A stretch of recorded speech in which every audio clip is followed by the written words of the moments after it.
Okay, so we're live now and you should see a notification. So welcome everyone. Thank you so much to our second for coming to our second WellNurse Spotlight. And this is a really special spotlight because we are featuring none other than our very own founders for WellNurse. So it's a really great opportunity to share more about our story, how we got started and what we are doing in WellNurse and also sharing a little bit about our own personal journeys of wellness. So this is a really great opportunity and it's also an open conversation. So we do want to hear from the group and just learn more about your own journeys with wellness too. So thank you all for joining. And just to get things started, I wanted to do an introduction of our founders. So we're just going to introduce who we are, our roles within WellNurse and also our current roles with other organizations. So I'll just go according to the order I see on my Zoom, but we'll start with you, Jillian. Hi, everyone. My name is Jillian Littlefield.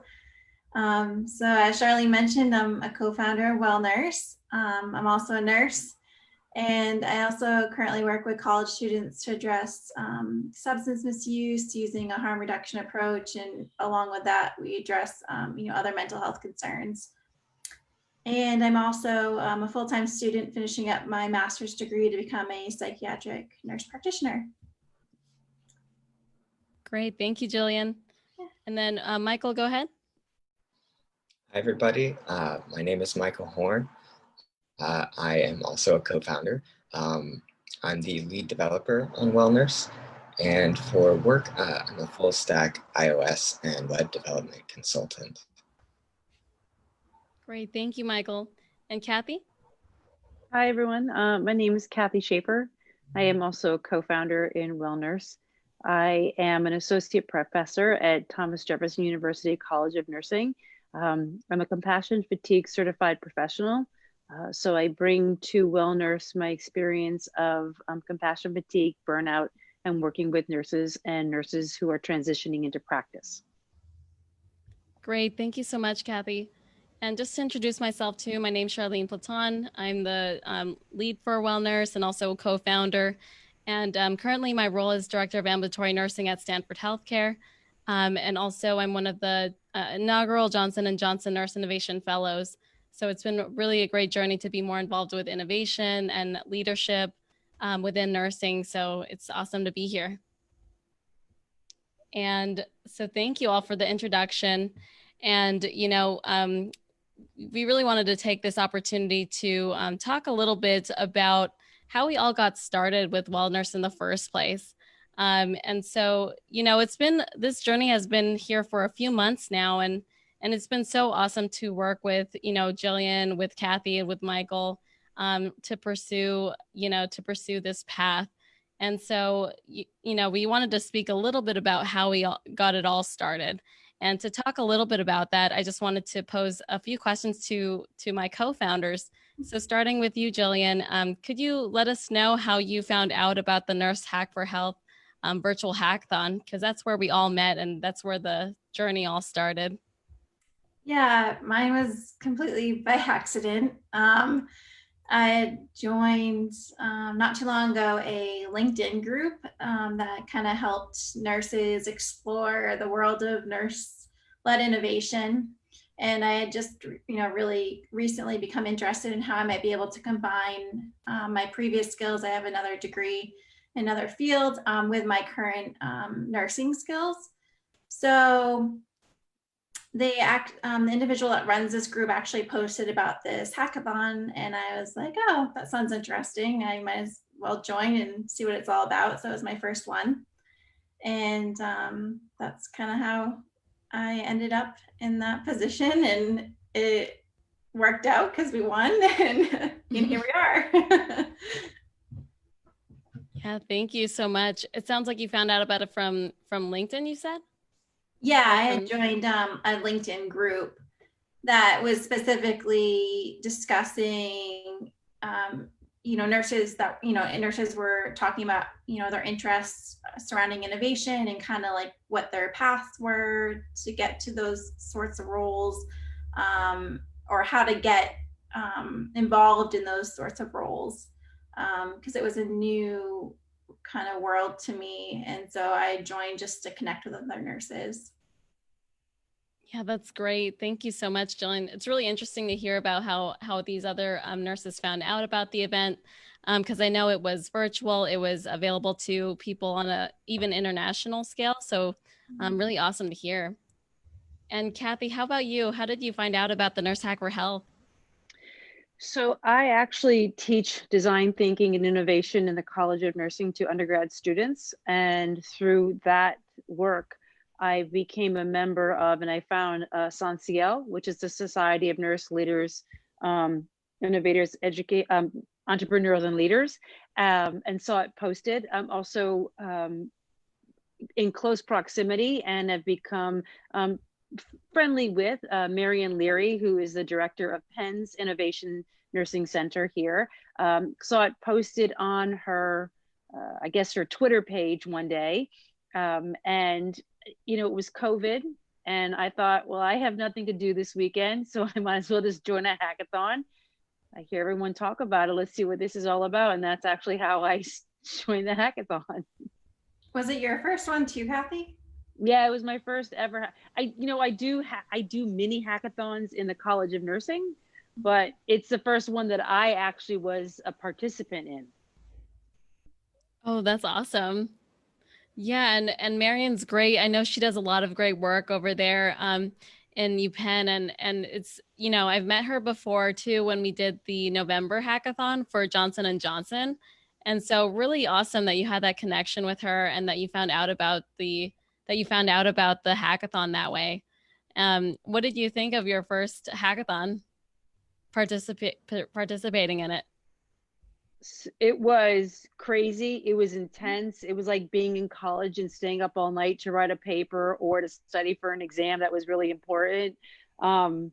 I thought it was amazing to meet nurses from across the country. I mean, you live on the West Coast, Jillian and I live on the East Coast.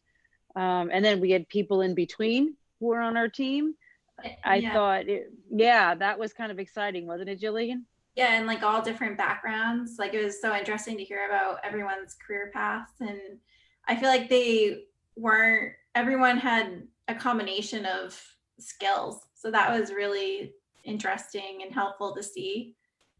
Yeah. Right, exactly. Yeah, it was really cool. It was really interesting because this one was a virtual one. And the other hackathons that I had joined in the past, they were all in person. So it was definitely a different experience. Um, and, you know, I found out about the hackathon through primarily through the Johnson and Johnson Fellowship. So we found out about it from them, from the facilitators of our program.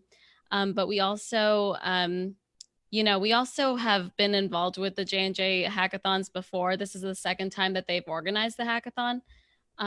But yeah, it was definitely their first time doing it all virtual. So that was really exciting.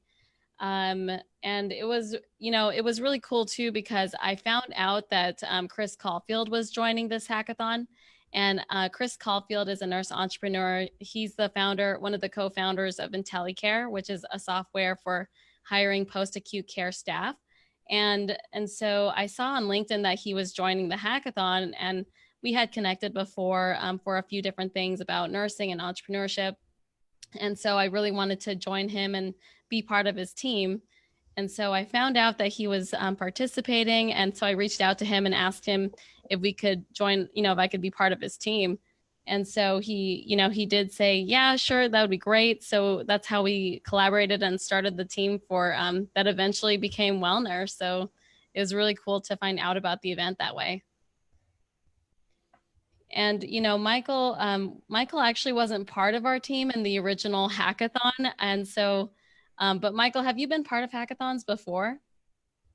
No, actually, the Mozilla Open Lab was kind of the first sort of hackathonish thing that I had done. So yeah, the Mozilla Open Lab was something we did after the hackathon for WellNurse to develop our first prototype. So that was really exciting. But yeah, that was pretty much my first.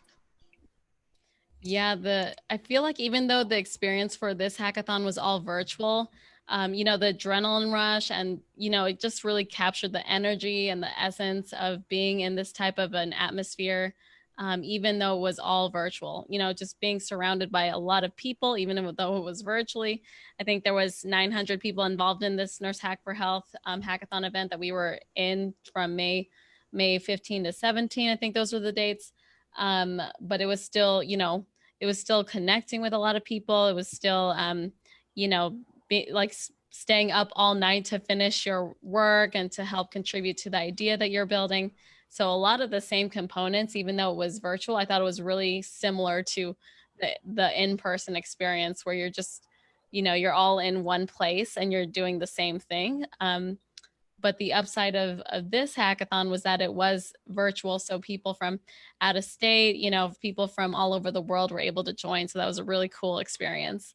And making, you know, I think it was really great to make those connections too, because we met all kinds of different people, and I didn't know about Sanciel until the hackathon. So then I ended up joining Sanciel. So you know, you kind of, it just leads to all these other things too. Right, exactly. Yeah, it's a great way to connect with other nurses. And the first hackathon I went to with Johnson and Johnson, it was definitely a great platform for connecting with other nurses. And I got to meet other nurses on LinkedIn who I had read about, and I read their content and followed them on LinkedIn. So it was really cool to see them in person. But yeah, that's a great point, Jillian. You really get to meet other people and connect with them on a deeper level. So it's really awesome. And you all kind of struggle together a little bit to kind of develop something, and it's really cool to actually finish in the end. And then being able to see, you know, all of those things that people did over a weekend at the very end is pretty amazing. Right, I agree. And so yeah, so thank you all for sharing that. Did anyone else want to share anything else about the hackathon experience with Nurse Hack for Health? Nope. Everyone should try it. Yeah. Everyone should try at least one. Yeah, I agree. There's some people, some nurses who have been part of a lot of hackathons who are part of this one most recently, which is, you know, because MIT has hackathons, other organizations have hackathons. It's a lot more present in universities now too. So there's some people who've really been, you know, veterans of this type of event. And I feel like I'm so, I don't know, that's a lot of energy, but it's really cool to be involved in a few of them. For sure. I think for nurses though, this isn't something that they generally know about, or at least I didn't know that these were available for nurses. Like you think, oh, technology, oh, only people that are in that field would do this. So it's not something that you think of, like you don't think that's an opportunity until it's presented to you. So I think bringing more awareness of, you know, of these opportunities is important, and kind of sharing that with, like Kathy said, you know, with her students or with, you know, other nurses in other ways. Right, exactly. Yeah, I think at Jefferson, for the last 40 years, there's always been a hackathon in November. It coincides with something else that goes on campus. And I think over the last 4 years, although they advertise it across campus, across the enterprise, and anyone could join, it's for anyone or doing anything. If I recall, only 2 nurses have ever joined that hackathon, because nurses didn't think that that was a place that they belonged of having any kind of input. And I think hackathons that are designed solely with the intention of nurses being the lead of a team gives nurses a little bit more, I think, you know, confidence. And that's something that I try to instill in my students, that you are all innovators, you all are entrepreneurs, you all have ways to bring something different to the table. And in these little mini hackathons that we have in our course, you know, students get to realize that they are part, and they need to be part of a team. You know, we often say a lot of the issues that they bring sometimes to our course hackathon are, you know, workarounds that they see or observe in the hospitals. And a workaround most often occurs because they never consulted a nurse when they were creating that or developing or designing that, maybe say a piece of, you know, DME. And now a nurse has to try to figure out, because this isn't really helping her it's actually causing more work for her. So they do a workaround. So if you brought us to the table from the beginning, I think you could fix a lot of the problems that we see when we're in practice. Right. That's such a good point, Kathy. And I think that it's great to have platforms like that like this for that reason, you know, because nurses don't think of themselves as innovators, even with all the things that they do on a daily basis, innovating at the bedside. They're just like, oh, you know, that's all part of my work. You know, that's just something I do. But in reality, it takes a lot of creativity, takes a lot of passion. You know, you have to really care about the patients to do some of those workarounds and to really do the best that you can. So definitely, you know, it's so great to see all these different opportunities popping up for nurses. And I spoke with a nurse the other day about the event, and you know, this nurse was telling me, you know, I've been feeling so kind of burnt out from nursing, and I just kind of want to find another way to re-inspire my passion for it. And I told him about all these events, and he's just like, oh wow, I want to check out the hackathon in November, because they have another one coming up in November for Nurse Hack for Health. So it's just really cool to see that passion start again, which is another great benefit of having these events. So that's awesome. And I want to shift gears a little bit and, you know, just kind of talking a little bit more about the journey of wellness that all of us share.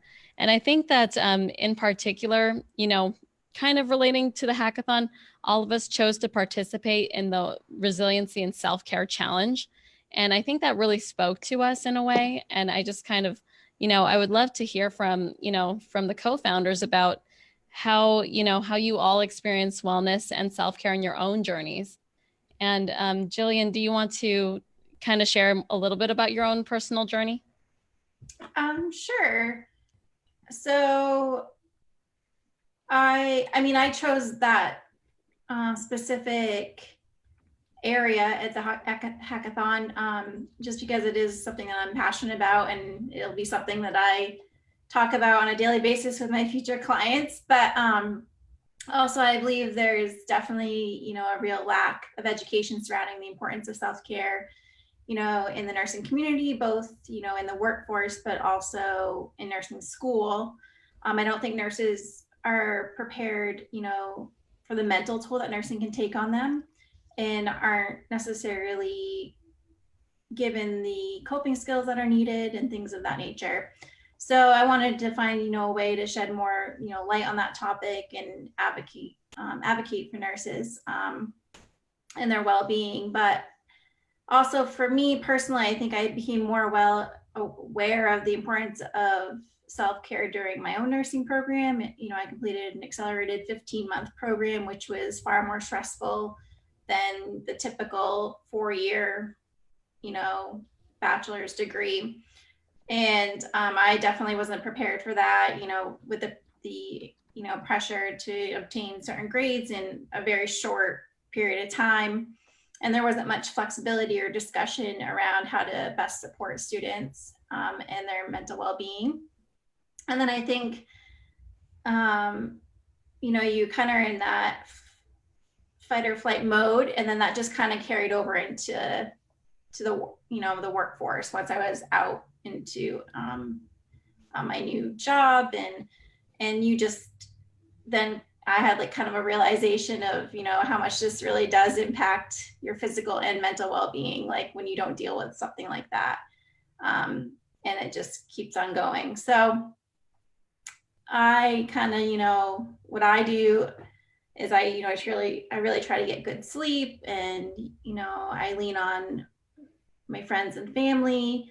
You know, I enjoy being outside, being with my dog, and, you know, I'm also someone that holds their breath when they're stressed. So I really try to breathe and think about things like that. So yeah, that's kind of my story and how I got here.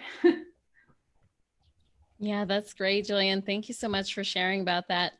And it sounds like that's all also related to your journey right now in your nurse practitioner program. You know, really wanting to be part of that too. I would say that my previous accelerated degree was far more stressful, but yes, it does, you know, of course, it's always I definitely just looking back at what was happening then and it not being ingrained into our curriculum and not being talked about, not being addressed. And you see students kind of not knowing how to deal with it. And then they don't have those skills to deal with it once they're done school. So then it just carries on throughout, whatever job they take. And depending on their employer, if there's nothing ingrained in their work community to help them with that stress and those feelings, then a lot of times, nurses don't really know how to cope with that. So yeah, I guess it also definitely currently is also something I am proactive about dealing with, especially now being in school and working and having that extra layer of stress. Right. Yeah. And I remember when I was in FNP school, or family nurse practitioner school, it was really stressful. Yeah. And I'll talk a little bit more about my own personal journey later on. But yeah, it's a super stressful time. Being a nursing student or an NP student or advanced practice nursing student is really challenging. So I think, really important to just kind of reflect on your own wellness during those parts of your career and really keep that in check, because you could easily your health can easily kind of spiral out of control when you Yeah. kind And of I've go seen, down that path. yeah, I mean, I've definitely seen that happen. And I think, everyone has a different ability to deal with that stress. Some are better at it than others. But I think just educating students, prior to getting out into the workforce is crucial. I mean, I think it should be a topic that's talked about before they enter that field. Right, exactly. But thank you so much for sharing your journey, Jillian. That's really cool to hear. And I'm so glad that you're part of our team, because it's been so great to have your insight and your personal experiences as part of that. And Kathy, I want to hear from you too about your own journey with wellness and what kind of got you interested, especially with your work around compassion fatigue. So I have been an educator, a nurse educator for the last 15 years. And I think from the first day that I was teaching, I always had this very kind of like a mama duck. And my students used to call me Mama Duck because I would walk across campus and literally there would be a line of students, following me because they just didn't either know where to go or what to do, or they had 1,000 questions. So I was affectionately known as Mama Duck for a long time. And I think, I'm also a mom. I have a 20-year-old daughter and twin boys who are 16. And so I always had this very, I guess, nurturing, mothery kind of instinct with my students. And I also think that's part of being a nurse.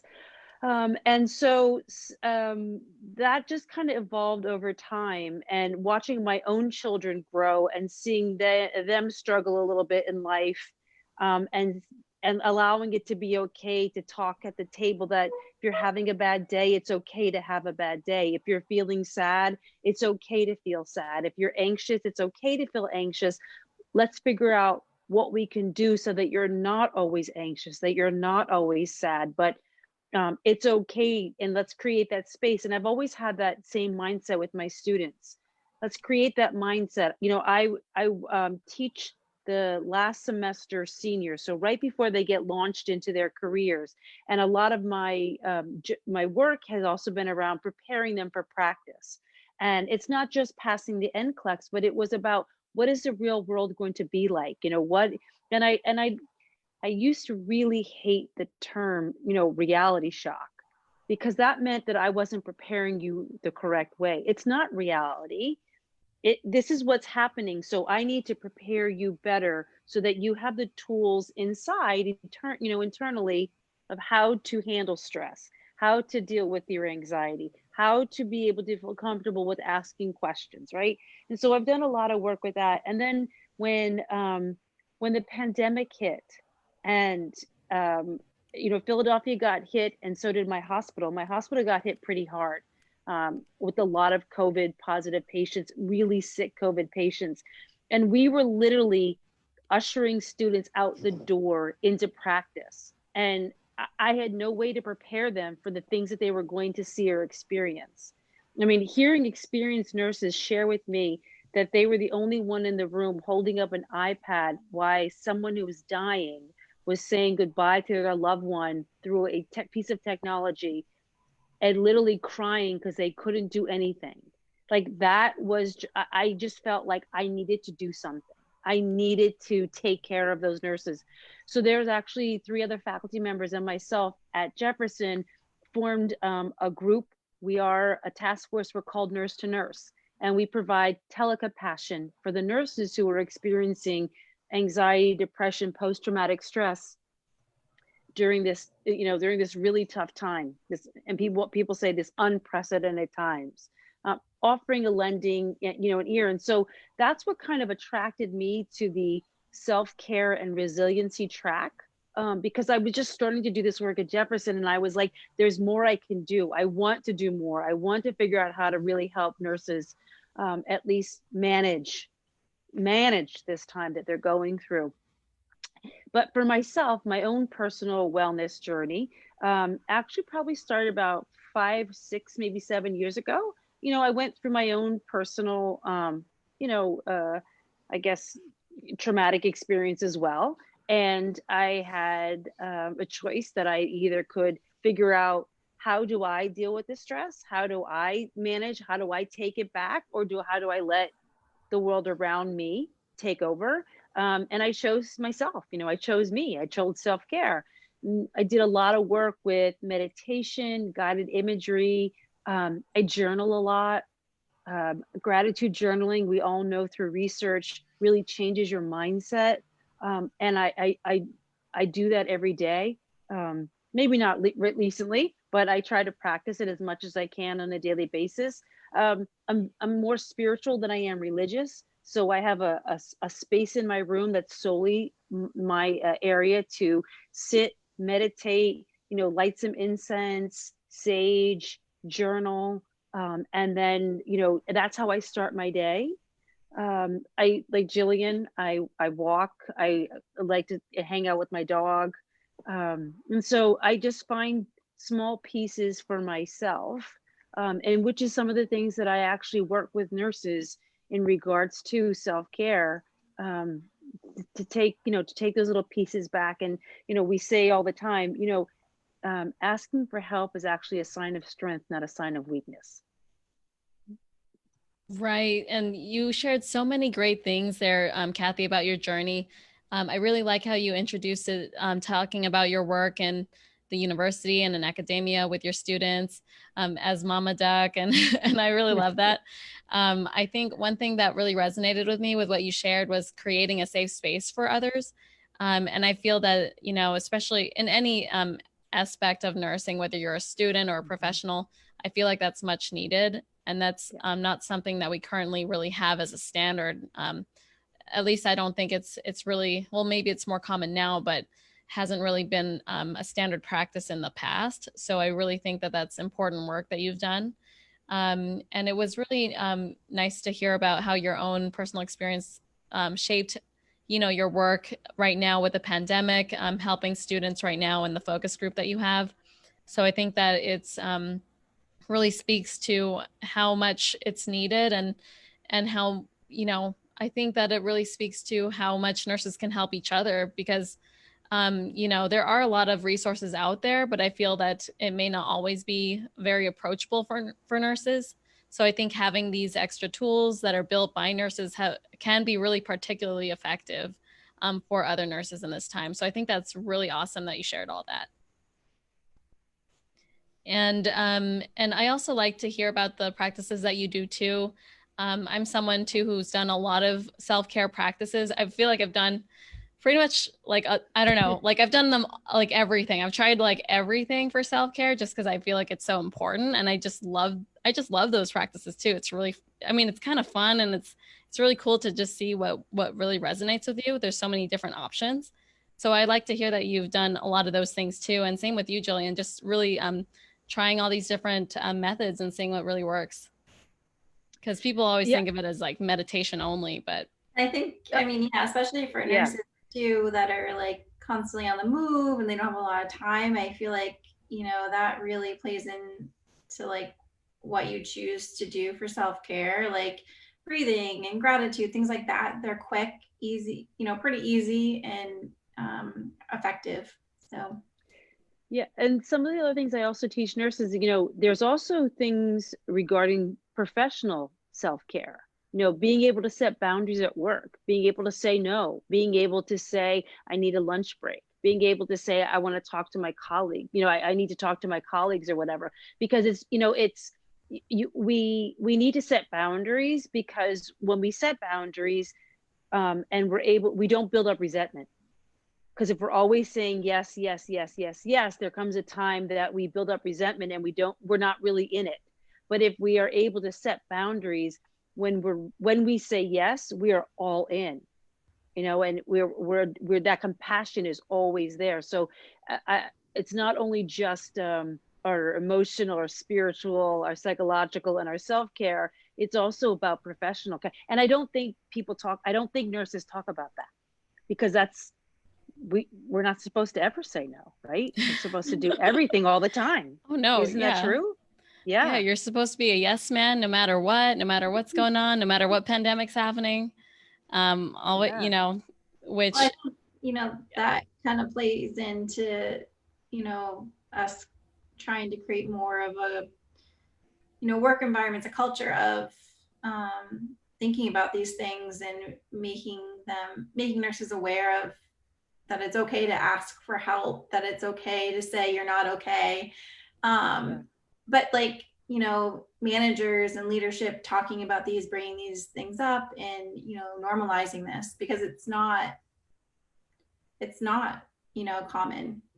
So, right, exactly. mhm. Yeah, it's really important to normalize these practices and make it okay to ask for help, and in general just be okay with not being a superhuman, doing all these things that are unrealistic, meanwhile not taking care of yourself. So Right. so there's definitely a lot to learn there and a lot of areas for improvement when it comes to healthcare. So absolutely Mhm. think that that's necessary.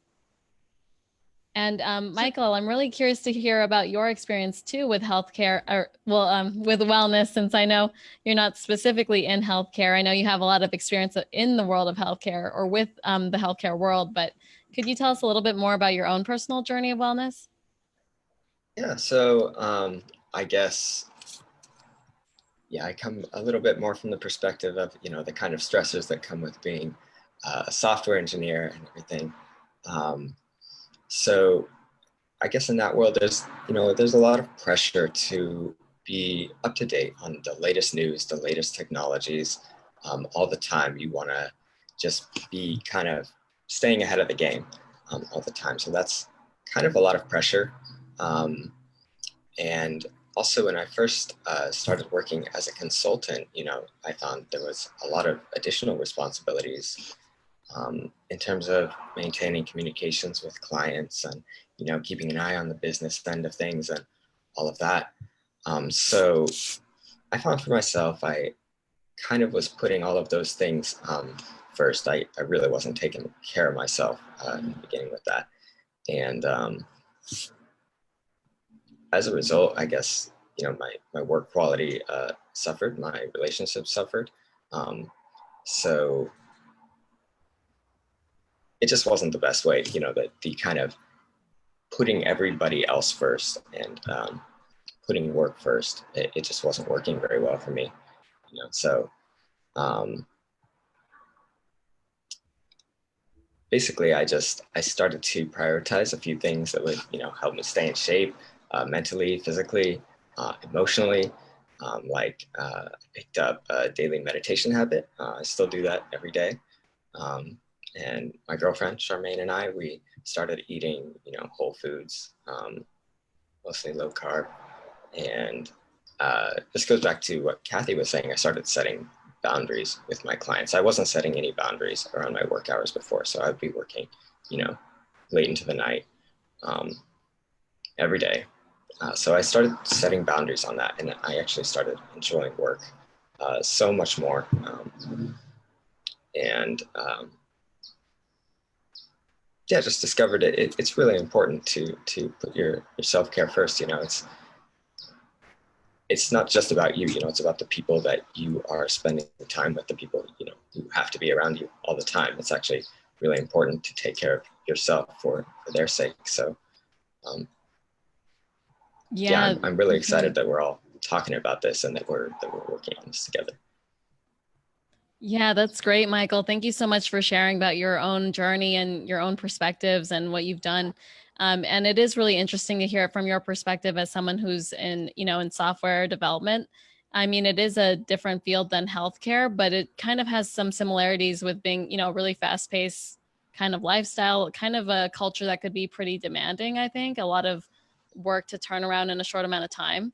I think there are a lot of kind of similarities between technology and healthcare, and you have to kind of constantly deliver or constantly achieve something, and sometimes that's not always realistic, especially with the amount of projects that you might have. So that definitely that's definitely something to keep in mind for sure.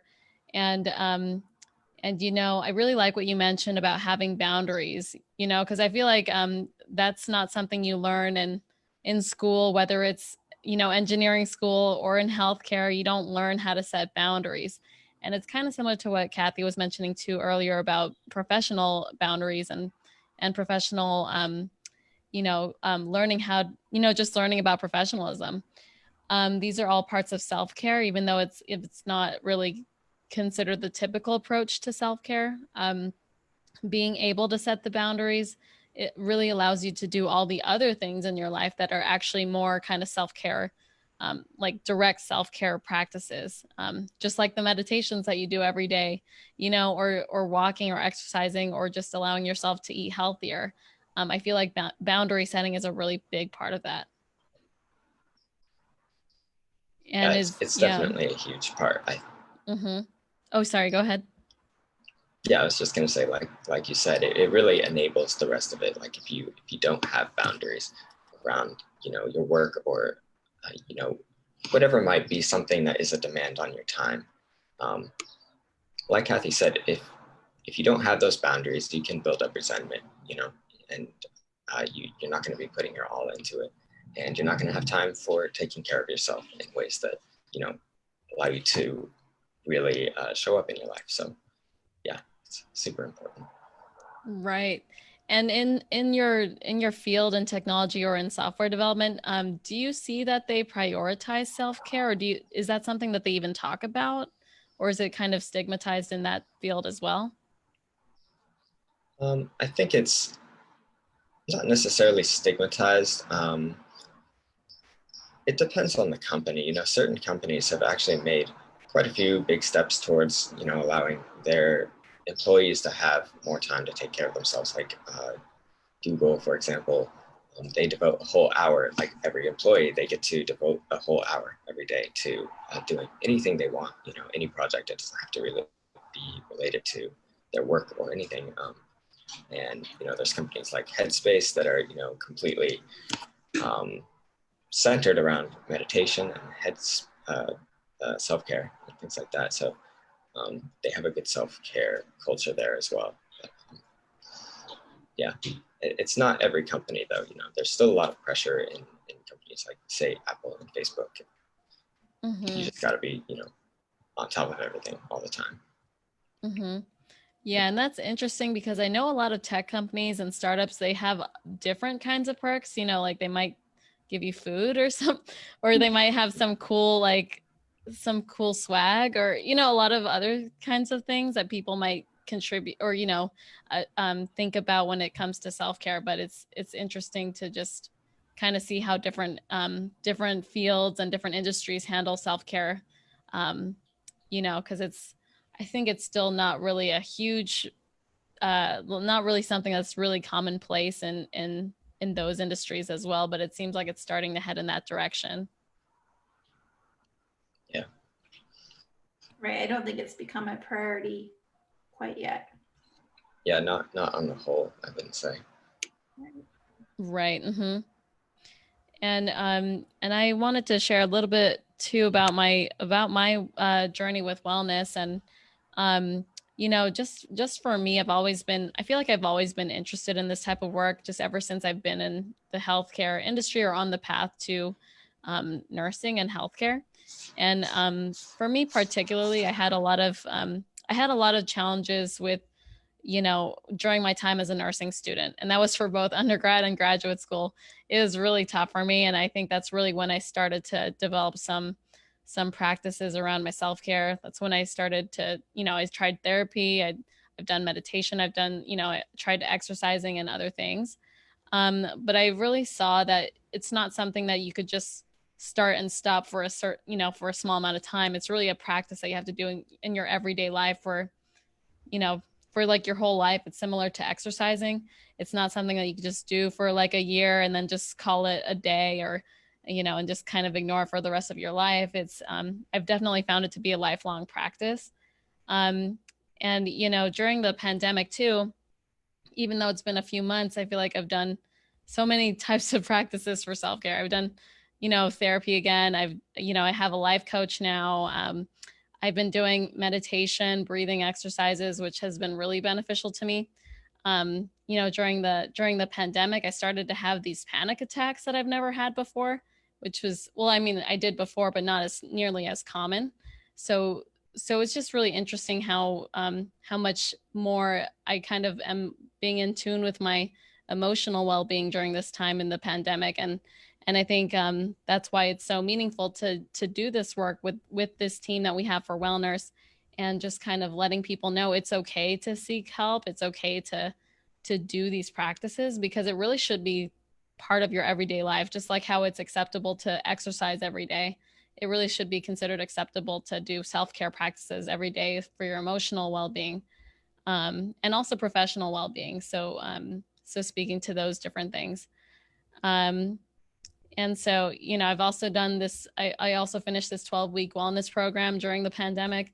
And I've done so many things, but I still feel like it's not really enough. I feel like I want to keep doing more, and I still need to have some more discipline around that. But I'm really excited to continue to do more of this work for other nurses, or just to set an example for other nurses.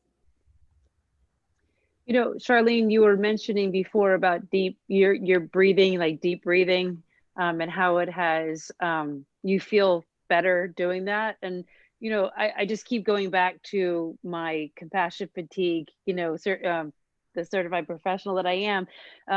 If you think about it, as nurses, we know about this. We know about brain development. We know what happens during fight or flight.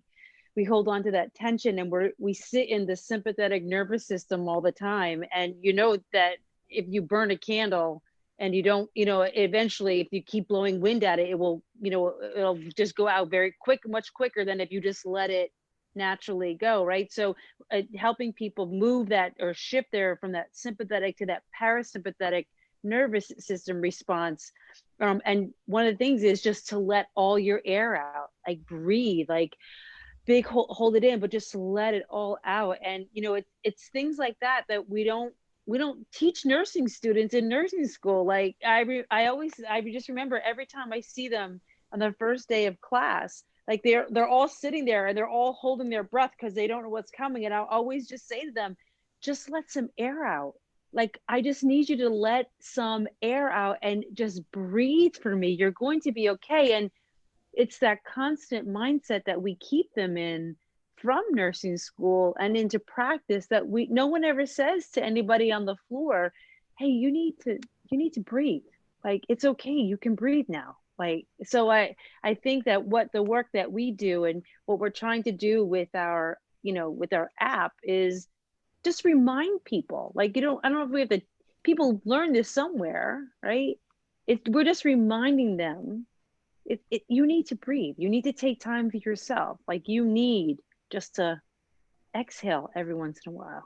Yeah, I mean, we're very reactive. We're not proactive. We teach these things after the fact when there's actually a problem, like a severe mental health problem, which is not helpful.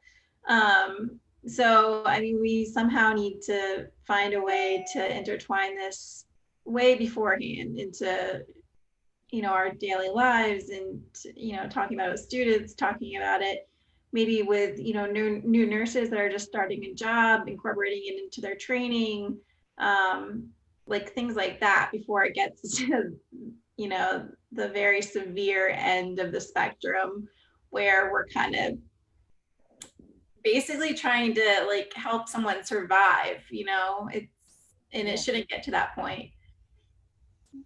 Right, exactly. It's been really cool and really inspiring to see all these different groups in healthcare start to look at emotional well-being and self-care. But you're right, it's kind of, I mean, this is something that we've needed for decades in this profession. Um, and I mean, now that we're in a full-on crisis, it's really hard to kind of have people think about this work right now because everyone's, they're really in that fight or flight mode. So really just thinking about how we can incorporate this in the daily routines of all nurses, whether they're in school or whether they're in the profession, I think could be really beneficial. I mean, I think it's also times like these that where people really take a step back and think about, oh, what is going to make me happy? Like, because it kind of is a reality check, when we're in a time like this. And I think for a lot of people, it's also a time where they realize that, your health is a priority, or it should be a priority. Right, exactly.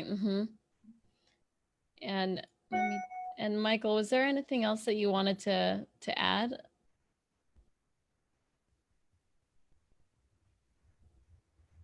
Oops, I think you're unmuted now. Ah, yeah. Thank you. I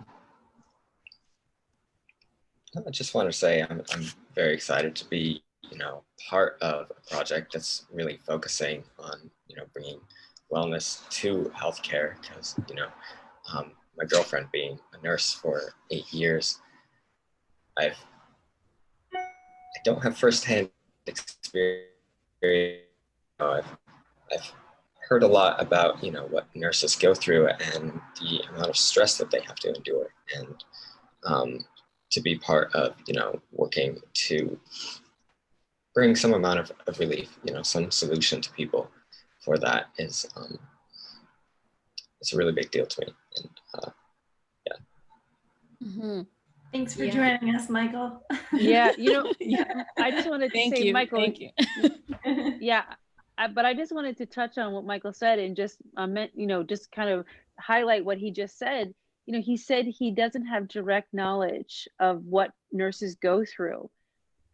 But for many nurses, they hold that very close to them, to the chest, right? And they don't share it with a lot of people because they don't think people understand what they're going through except another nurse. And so I think that really speaks to the idea of the community that we're trying to bring together for nurses so that they feel comfortable to share, to say, I'm not okay. I'm not having a good day. And there's another nurse, connecting to them to say, I understand. How can I help you? I think nurses are more apt to share with another nurse than anyone else because that we all say you just don't know what it's like to be on the floor, that kind of thing. So that was a great point for Michael to bring up for us. Right, exactly, Kathy. And I think there's a lot of truth to that. I mean, nurses, a lot of nurses take comfort in the fact that the other nurses that they work with can really understand the environment. They really understand the industry. And for those who are outside of it, I mean, it's really hard to explain. It's really hard to explain to someone who's not in nursing what it truly is like to be a nurse and to have patients to take care of, to have to make really hard decisions about that patient's care plan, or having to advocate for them. It's really hard, and not really something that you can always explain to others. So it truly means a lot to be able to share that with someone who does have that experience, and it makes the space more comfortable. So I really look forward to how our community will help to foster that and help to encourage nurses that they can share that with each other. It's something that we should encourage. I think a lot of nurses don't share, more personal, more vulnerability with each other. So that this could be the way that they do that. So that's exciting. One thing I learned during the pandemic was that for many of the nurses who were experiencing things on their units, they didn't want to share it with the nurses on their units, but because they were going through the same thing they were going through, and they didn't want to add to their burden. So they were more apt to share with or speak with someone who maybe wasn't in that unit about what they were experiencing. So again, the extent of our community, that we're there, understanding what it's like for you, or what you're experiencing is again a safe space that we're all creating for nurses. Right, exactly.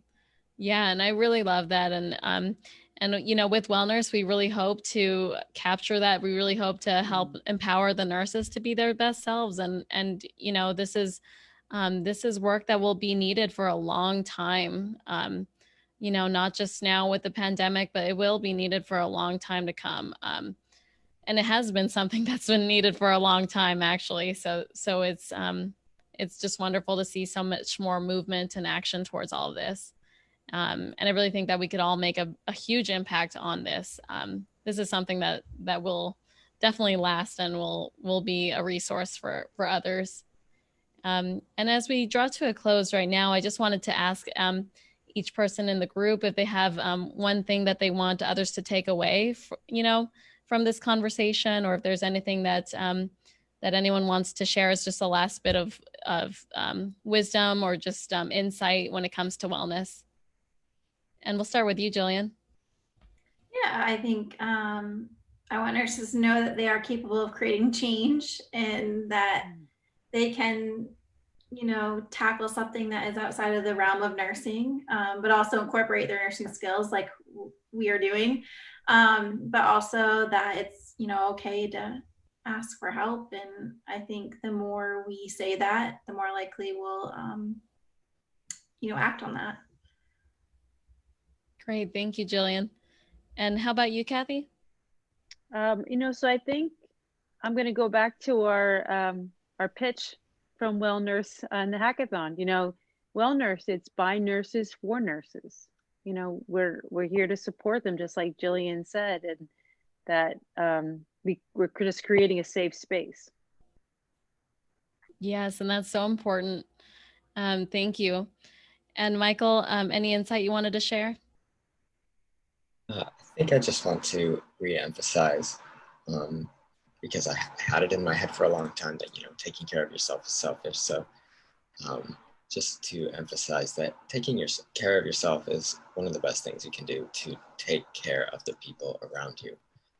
So, yeah. Right. That's so important, especially in a profession like nurses or like nursing, where it's really a profession to serve others. That's truly an important piece of insight. And I would just encourage, I would just want to encourage everyone to really lean into their discomfort. I think that, being a nurse during this time is really uncomfortable, or just in general, nursing can be really uncomfortable for a lot of different reasons. And I would just say to really lean into your discomfort. Don't be afraid to be vulnerable. Allow yourself to be in touch with your emotional well-being, and tune into that part of you, because it'll tell you a lot more about your overall health and well-being, and that's something that you really shouldn't ignore. But that's just something I wanted to share with the group too. But well, thank you, everyone. Can't believe it's already the end of the hour here, but I just really wanted to say thank you so much to everyone. Thank you to our co-founders. It's been such an awesome experience to meet with all of you, to continue to progress with WellNurse, joining us all together. So we do have a lot of updates and updates to share for WellNurse in the future. So we're really excited to share that with everyone once we get more things up and running. So stay tuned because there's a lot more in store for WellNurse. And just look out for some updates from our group. But thank you all so much for joining us, and we'll see you all soon for our next spotlight. Bye. Thank you, everyone. Thanks. Bye. Thank you. Bye-bye.